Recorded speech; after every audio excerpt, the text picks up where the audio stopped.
ikaze hano ishyorongi turi muri sinyatire ni umwanya tuganira n'umuntu akatubwira byinshi kuri we. Turi kumwe n'umutoza w'ikipe ya APR, amaze iminsi mu Rwanda, ntekereza ko bafite byinshi byo kuba yatubwira uburyo u Rwanda rumeze, uburyo ahumeka, uburyo akina, ndetse na APR twakitegamo n'umwaka mushya w'imikino 25 26. Mbere na mbere coach, umuntu yavuga ko kugeza ubu ngubu mu minsi umaze mu Rwanda, u Rwanda warubonye ute?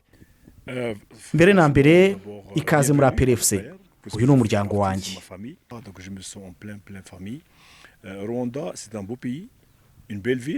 U Rwanda ni igihugu cyiza, uyu mujyi ni mwiza.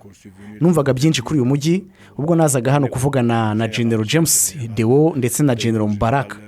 Natunguwe cyane n'isuku ihari no kubona abanyarwanda bakirana urugwiro.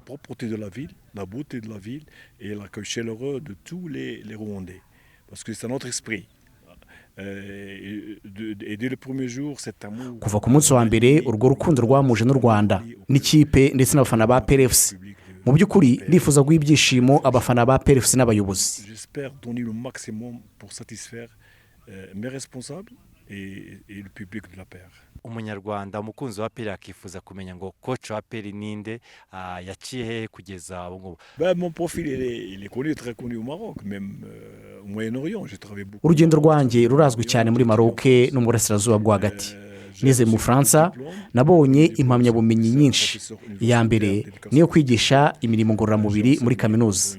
Nigishije nk'imyaka 15 muri Maroc. Nigishije kandi abatoza benshi. Maintenant je suis formateur d'entraîneur avec la fédération marocaine. Ubundi umutoza w'abatoza mu ishyirahamwe ryo muri Maroc. Banzi cyane mu kongera abakinnyi imbaraga, kuzamura urwego rw'umukinnyi n'ikipe muri rusange. Mfite indi mpamyabumenyi yo kwita ku mitekerereze y'abakinnyi. Hanyuma nkagira n'indi yo kurwanya kongera imiti yongera imbaraga, aho mu cyiciro cya gatatu cya kaminuza nakoze ubushakashatsi ku ngaruka imiti yongera imbaraga igera ku mubiri n'imitekerereze.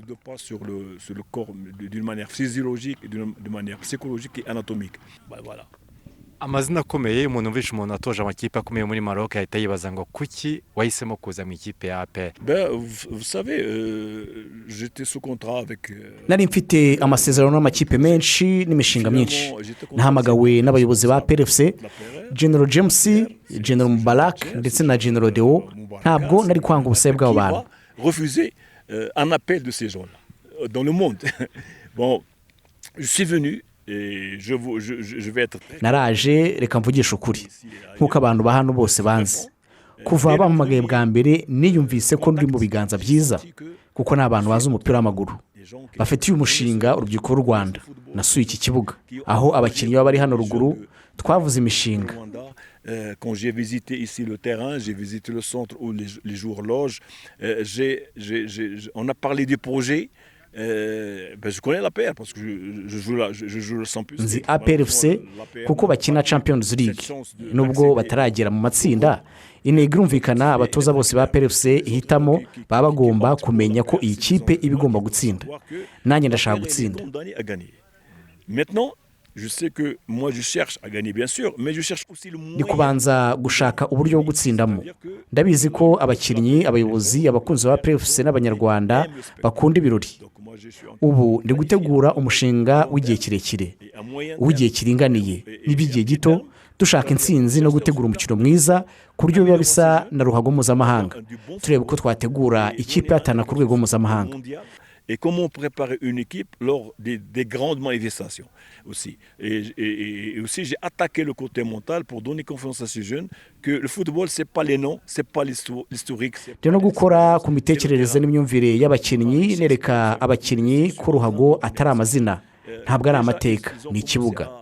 Ubu naribonye mfite nshaka guha abahungu yewe banatangiye kubyumva. Ni ruhago mpuzamahanga, ruhago ugezweho. Ntabwo dukwiye gukina buhumyi, tujugunya umupira tuwukurikira. Ruhago ni ugutegura, gusatira byateguwe, umukino wihuta, tekinike no gutsinda nk'itsinda. Ni gute mwubaka umupira? Turi kubikoraho kandi bizakunda. N'aba basore mfashijwe n'ubuyobozi bwanjye n'abafana bacu. Et avec l'apport de mes responsables et surtout l'apport de mes supporters. koci uburyo nganira unjyana neza aho nashakagaho kwibaza ngo ubundi mukina mute n'uyu mupira mwifuza gukina. Vous savez, les gens doivent comprendre qu'il y a toujours des systèmes en fonction des capacités. abantu bagomba kumva ko hari uburyo bwinshi bw'imikinire bugendera ku bushobozi bw'abakinnyi ufite. Icyo ni ingenzi kuko njye ndi umutoza w'abatoza.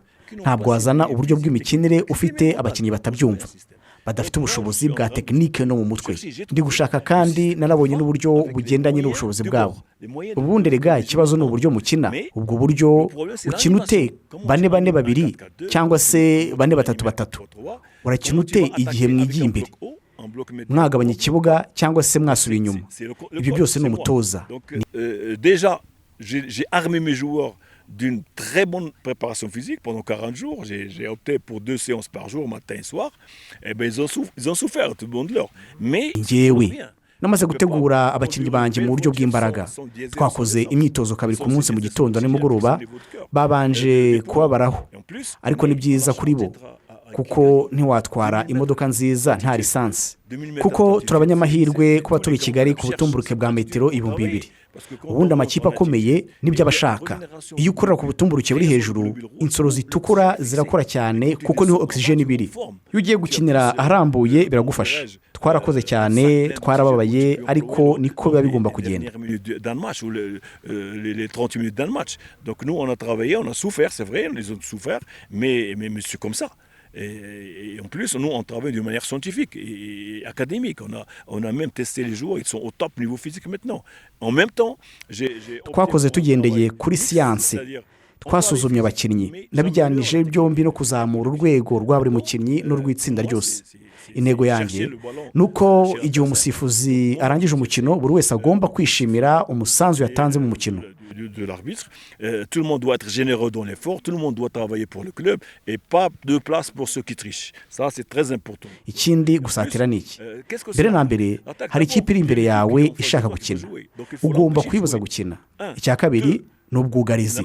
Kera bavuga ko ubwugarizi bwiza ari ugusatira, kuko kuri njye kugarara kwiza no gukinira neza imbere y'uriya murongo ugabanyamo ikibuga 2. Noneho nitwubaka umupira nibwo dusatira, niko nkina.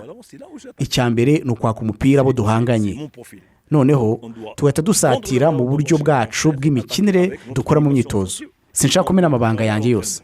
Je ne peux pas dire, parce que je ne peux pas révéler mon secret, mais je suis un coach qui cherche d'abord chez l'adversaire. En plus, je travaille beaucoup sur la concrétisation des actions qu'on doit trouver. Gusa rwa mutozo ushaka kwaka umupira mu rubuga rwo turi gukina. Ubu rwose abakinnyi batangiye kumva uburyo bwanjye bw'imikinire. Gusa bisaba igihe.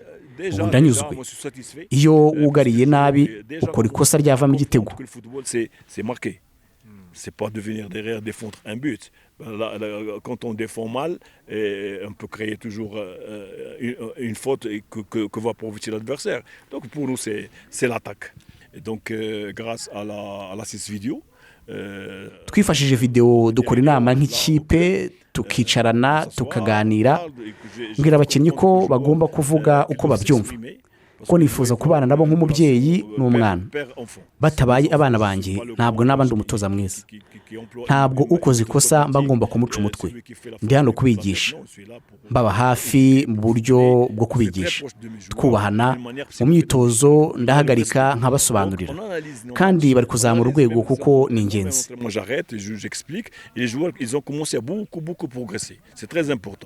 Donc moi je ne peux réussir s'il n'y a pas une complicité entre moi. Ntabwo njyenyine nahirwa hatari aba bantu bose dukorana mu ikipe, kugera ku ba generals abo hejuru bacungira hafi y'ikipe. Ndifuza ko twazakabya inzozi. Je souhaite qu'on réalisera le rêve. Le rêve c'est d'avoir un grand club à l'échelon africain. Donc on est là pour ça, Inch'Allah. Coach, tugeze mu bibazo bibiri bitari iby'umupira, ahantu kuganiriza abanyarwanda. Ni ibihe biryo mukunda mu Rwanda? Vous savez, moi je suis pas trop bouffin. J'ai un régime, je veux garder la. Njye rero sinkunda ibiryo cyane. Mba ngomba kugumana uyu mubiri kuko sinakongera kwirukankana n'abakinnyi najya nipfumbata. Là quand je pars au resto, il y a de grands cuisiniers, mais toute la nourriture elle est très bonne, surtout les fruits. J'adore les fruits de Rwanda, c'est parce que chez nous au Maghreb c'est très difficile de les avoir. Et c'est trop cher. aha hantu rwose hari abatetsi beza, amafunguro ya hano yose ni meza cyane, imbuto kuko njye nkunda imbuto. Iwacu mu majyaruguru y'Afurika biragoye kuzibona kandi ziranahenze, hano uzibona ahantu hose. Ubundi indyo nziza ni imbuto n'imboga ku mukinnyi. Baba bagomba kwirinda ibiryo bibonetse byose kuko byica abakinnyi kandi barabyumva. Ndi gukorana cyane n'umutetsi mu kugena amafunguro kugira ngo bagire imibiri myiza. Iyo abakinnyi bariye neza biroroha mu igogora. Ifunguro rya saa sita nijoro barifatira hano. Mu ntangiriro byaragoranye kuko abakinnyi baryaga ibyo babonye. Ubu narabihagurukiye. Abakinnyi bamwe bahise batakaza ibiro. Très strict avec le menu. Et les joueurs, alhamdoulilah, ils ont tous perdu des kilos qui étaient en plus.